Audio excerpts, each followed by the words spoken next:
stuff with like, so when you bipolar, you got the manic side, you got the depressive side. So the manic side is telling you I'm invincible. The depressive side is telling you I'm invisible. Chokes this knot in my throat is composed of hope instead of pride. That won't go down the drain as easily. Life. You know, we slip up sometimes. You know, DMX has a song called Slippin', you know what I'm saying? So like, well, life is slippery when wet, but why? What makes it that way? Hey y'all, hey, and welcome. If you like what it is that you see, like, comment, and subscribe. You can follow Visionary Price, the amazing visionary behind all of this, and follow myself at Miss We Care. We got more content coming, guys.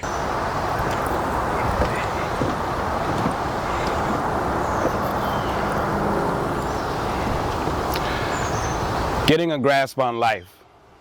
It's entirely possible to find your rear end occupying rock bottom. A helping hand doesn't help when they're folded across arms observing.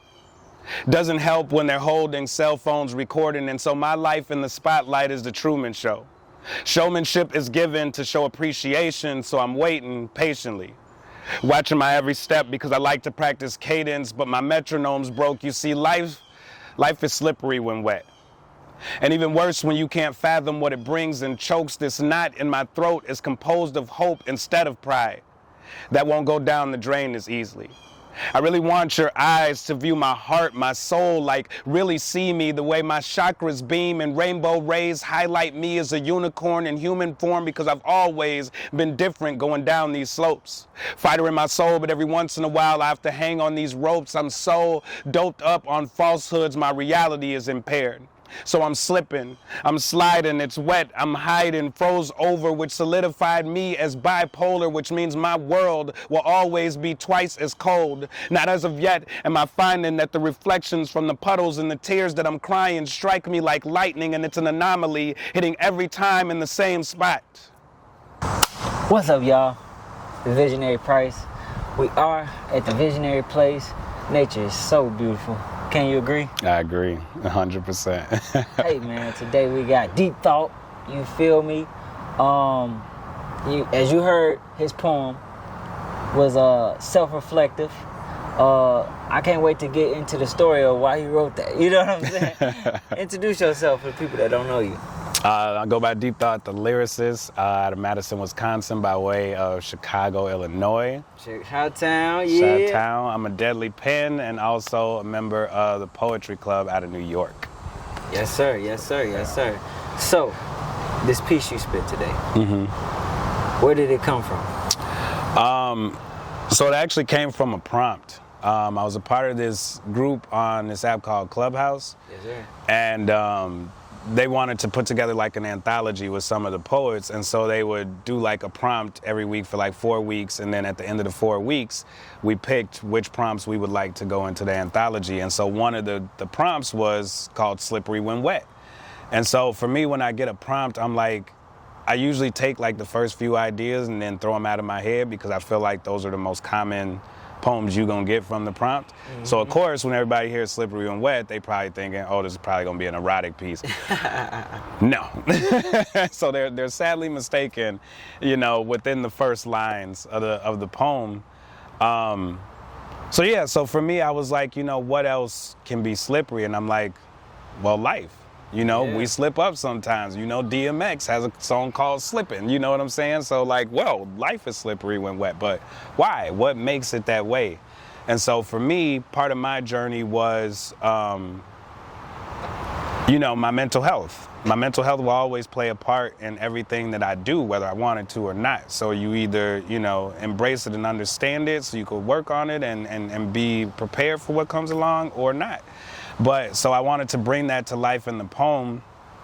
And then it goes a little longer. So if you get into the rest of the poem, I speak on like self-harm, suicidal ideation, and I even bring a younger cousin of mine into the piece, you know, in a real life situation where I was self-harming and she was exposed to it, but because of how young she was, she didn't really know what's going on. But clearly I was going through such a struggle, I didn't want her in there, because whatever was going on with me, I didn't want to pass off to her. And so, so it's just the continuation of that, and how, you know, I go through this stuff with, like, so when you're bipolar, you got the manic side, you got the depressive side. So the manic side is telling you I'm invincible. The depressive side is telling you I'm invisible.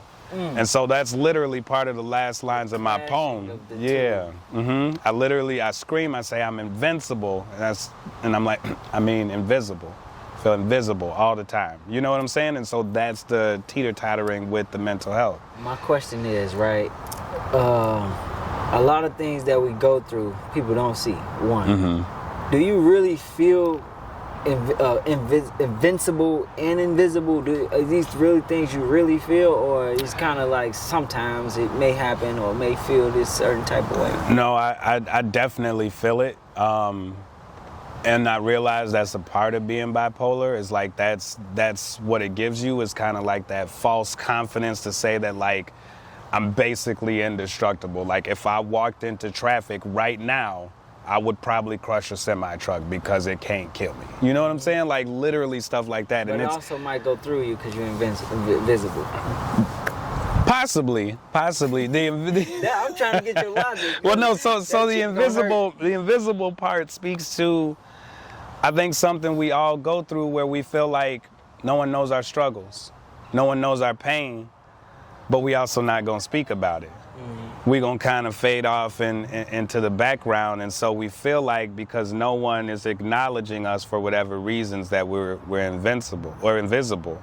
And so for me, at the point in my life that I was speaking on, I felt invisible because I was popular in school, but no one knew that, like, basically my whole junior year and senior year, I was trying to kill myself. Because, like, I felt more lonely than I ever had because, yes, I was popular in school. But when I went home, nobody really talked to me. I noticed I wasn't getting invited to parties like the rest of the kids. I didn't smoke and drink or anything of that, so that's part of the reason I know that. But I was trying to figure out, like, why is it that I feel like I'm doing so much and getting absolutely nothing from it? I felt invisible. I felt like I'm here doing stuff, but nobody's seeing it. Damn. Nobody's acknowledging that I'm existing. I'm the shit in school. You know what I'm saying? Y'all didn't see me then. But, High school, you was the man, homie. Like, nah, for real. That sounds like something that you could definitely do a number on someone. You feel me? Was it ever a time where you were like, oh damn, they see me?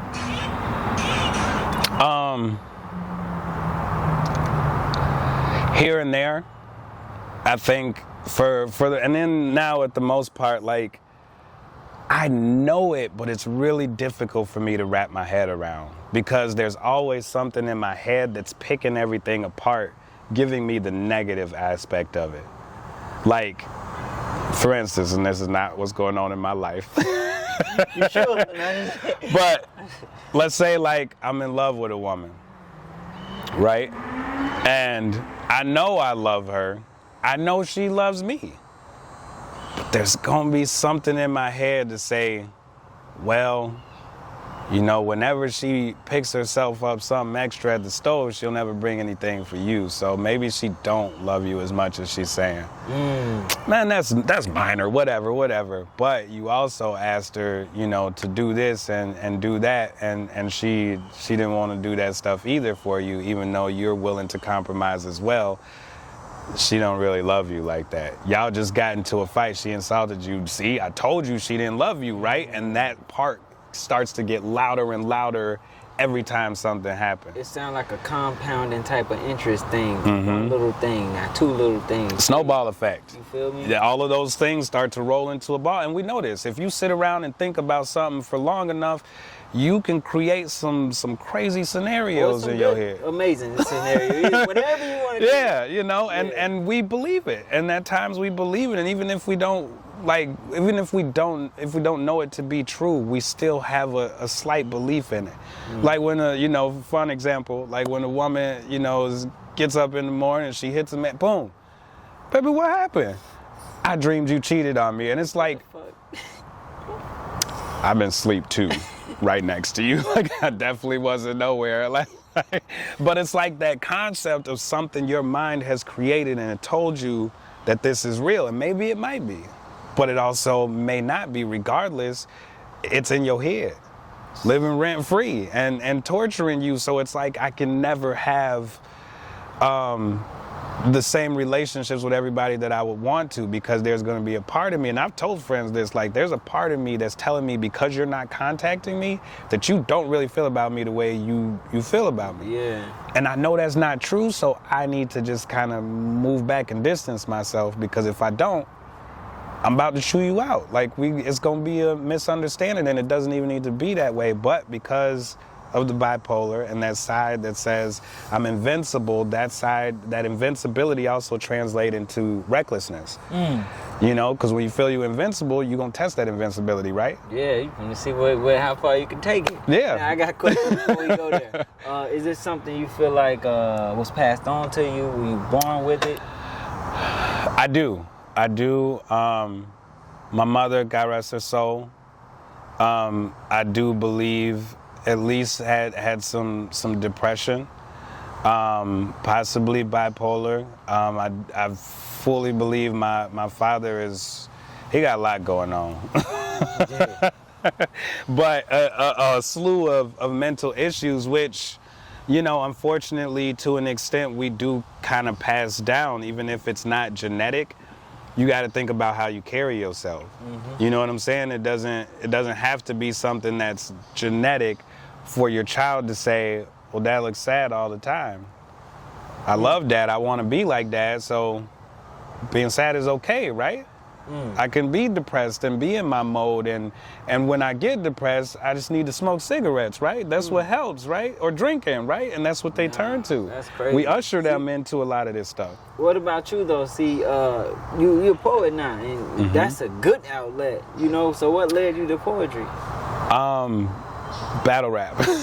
Battle rap. That's funny because I love battle rap. Yeah. So I started off in battle rap, and a battle rapper friend of mine, I'll give you the short end of the story, but a battle rap guy that I kind of looked up to was a top battle rapper, and, you know, kind of where I was doing my stuff at. He had like introduced a poem. He was like, oh yeah, I got this poem I want y'all to read, and we like, kind of soft shit you right? Like, come on, dog. Like, but, you know, I read the poem, and like it triggered me, because I'm like, at the time I was very much so in my invincible mode. So as far as I was concerned, like, there ain't nobody I would be able to keep up with when it comes to writing. So I'm like, if he could write poetry, I could write poetry. Like, all you gotta do is rhyme the words. And like, I'm already rapping, so rhyming is gonna be, you know, easy for me. So yeah, a lot of my early poetry is like hickory dickory dock. You throw in some big words in there, because I used to study this, they probably still make these. I still have it too. It's called Vocabulary Builder.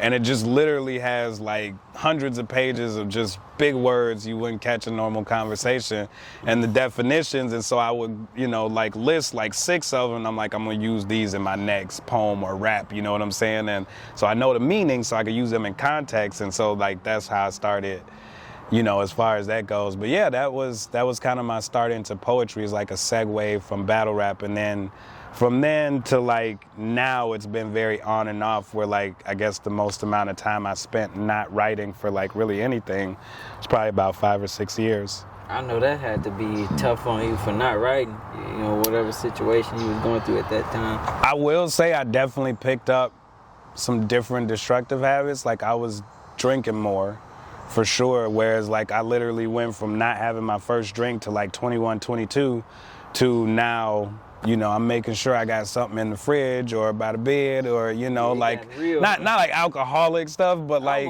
you know, you know, like, so it's like I never had the purpose of getting drunk though.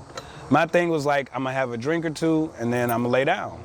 And in my head, this was the best way I could sleep too. That I convinced myself that if I drink a little bit, I'm for sure gonna get to sleep. I ain't gonna, cause I have insomnia too, so I'm up whenever. And so I'm like, yeah, definitely gotta do that. Okay, real quick, what's like some of your favorite type of poetry to write? Me, it don't matter as long as it's lyrical. I love lyrical stuff. I like metaphors. I like double, triple entendres. I like, wordplay. and the way people can chop up a word and make something out of it. Like, I love all of that. And I don't care what you're talking about. If you got them bars, like, I'm listening. Oh yeah, that's dope as hell. That's why they call you Deep Thought? So if we ask him about the origins of that, it's not gonna be a long story. It's really not a long story. So when I got into, when I was in battle rap, I kept switching my name. I started off as King Ace, and I played around with like Abyss, like Abysmal, like, cause I liked that it was deep, you know what I'm saying? But then I was very heavily influenced by Black Thought. And so I was like, okay, why not kind of mesh the deep concept with the thought? Let's do Deep Thought. But then I want to say the lyricist, because there's probably other deep thoughts out there, but I want y'all to know that I specifically focus on lyrics. Like, at the end of the day, you know, I will sacrifice performance if I can get some fire bars off. So I was like, I want to come in and give my own name, because I don't want y'all to name me and then I don't really like the name down the road and I end up changing it anyway. So I'm like, let it be something I like, that I think is very, very like telling of who I am as a writer. You know, and I get it. It's cheesy as hell and super cliche. So like, but it never fails. So many platforms you come on, they hear my poems and they like, that's why they call you Deep Thought. You are deep. And I'm like, yeah, can we talk about the poem? Yeah, that's funny. No, I get that. Not liking the name you pick for yourself, but also liking it. You know what I'm saying? Because when I first started, I was Peasy Price. Right. Made me change my name. Was a little girl. She like, Pissy Price, Pissy Price. That shit made me bad. And then I changed my name. Roasted you. Right, you feel me?